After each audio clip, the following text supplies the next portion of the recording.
Hi, welcome to Richard Gabidi YouTube channel, and for today's tutorial, I will be teaching you on how to enable and disable show vocabulary in basic navigation's voice control on iPhone X. But first, kindly subscribe to this channel and don't forget to hit the subscribe button and the bell to notify you for the new updates. And let's start.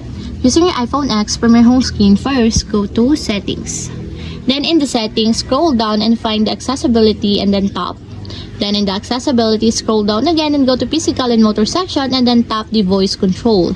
Then in this part in the voice control, go to the section and then tap the customize commands. Then after that, in the customize commands, tap the basic navigation. Then in the basic navigation, find and tap the show vocabulary. Then in the show vocabulary, as you can see that it is already enabled.